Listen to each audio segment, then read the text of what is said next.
time, I'd like to invite our first presenter for this morning, Akanksha Rajhans, to start with the presentation.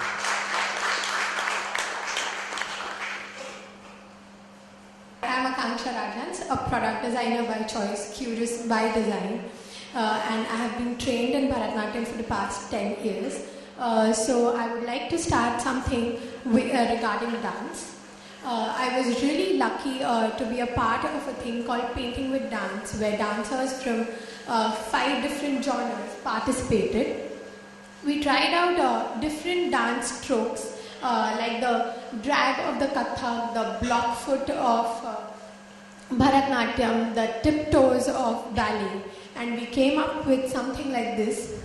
And you can see this hanging in the corridors of MIT Institute of Design. Before moving ahead,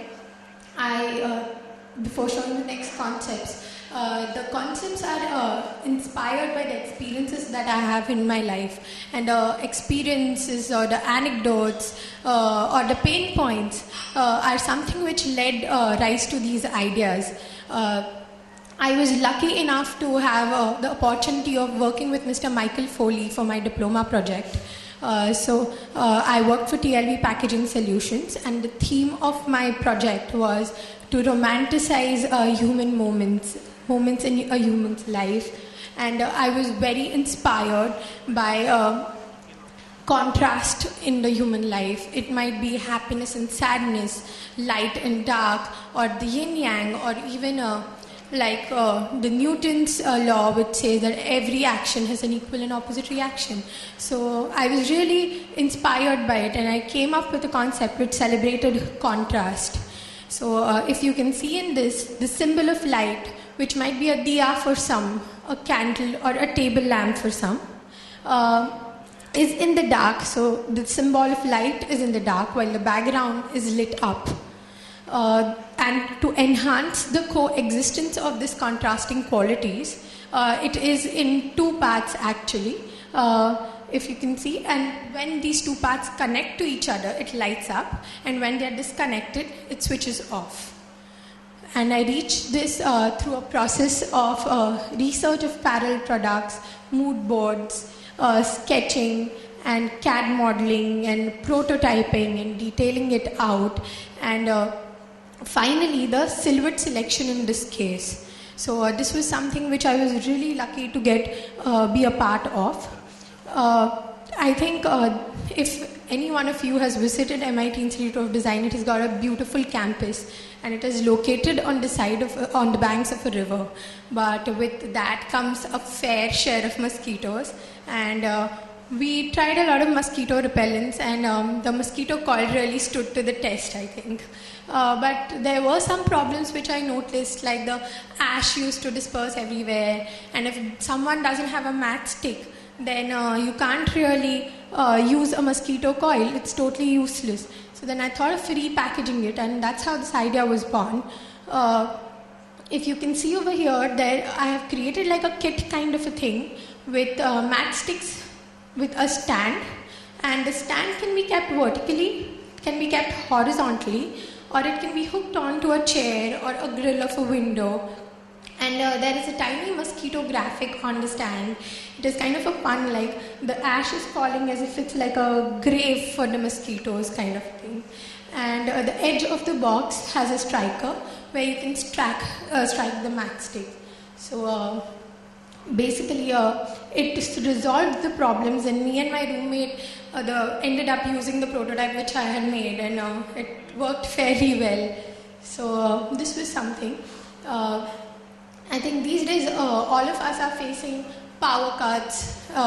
We are not sure whether the water we are drinking is pure or not, and green design has become a very, very important part of the design world today. So I made my small effort to contribute to it, and I came up with Shuddh. Shuddh is an IID 2010 Green Heart Netizens Award winner. It is basically a water purifier with these components. The water will flow down, and it will put in a mini turbine in motion, and it will be filtered through 3 layers, including an alum filter, which will take out the physical dirt. the mini turbine will create energy required for the UV lights to switch on at the bottom. And as you know, that UV lights are regularly used for water filtration. So this is how we might get better water, and we'll be sure of the water that we are drinking, and we are not spending extra electricity for it. So this was something which I came up with for my green design. I did my 11th and 12th arts. Now, psychology was one of my subjects, and my mom volunteers for this autism center. And I was really lucky to accompany her, and I discovered that autism is something which is unknown to a lot of people, and it is very difficult to detect. And when I interacted with these kids, they are in complete isolation world, and it takes them extremely extra effort to contact with the world. Some of them have acute senses. They can hear voices which we can't. They can smell things which a normal human is not capable of. And these act as stimuli, and they go into hyper attacks. So hyper attacks is something which is very difficult for the teachers to manage, very difficult for the parents to manage, and especially if they are in a social gathering or something like that. So sound therapy is used regularly. Animal therapy is used as well, but even they have some tactile senses which do not allow them to go near animals.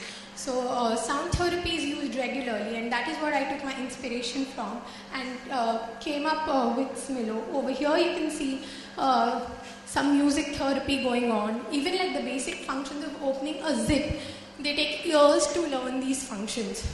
So I came up with music therapy, and I came up with Smilo. It was a finalist for the Red Dot Awards 2012. So basically what Smilo does is, it has 3 layers. It has a recording unit, a sponge, and a cover. So the recording unit, you can record the favorite sound of the child. It can be his mother's voice, his teacher's voice, or even a music piece, an instrumental piece. And when these children go in hypertax, they clench in things, they stamp things, they throw away things. And when Smilo is something which will mix with their toys, it is very tiny. And when they put pressure on it, it starts creating this sound which suits them down. So I have actually made a prototype of it, and we have tried it several times, and it is working really well. And now we are trying to find someone who can sponsor us to manufacture it. So this is something which is really, really close to my heart. And what this sound does is actually diverts them from the stimuli, and the diversion is a diversion which they like. So it helps them to calm down. So this is something which I worked on. Apart from this, I think all these projects, why I showed them was that some of them are from packaging, some of them are green design or interaction design or special needs. And I think human being interacts with either of these segments sometime in their life and influences their life. And each of this segment of design has taught me a lot and made me a better designer. And I think that is exactly what the Dutch Design Week will be doing for me. And Design Quest, I think, also inspired me in some ways, because like I saw a couple of posts in the profiles regarding egg carving, and I was really intrigued by it, and I thought of trying it out, and it has come out fairly well, so I've got it to show you.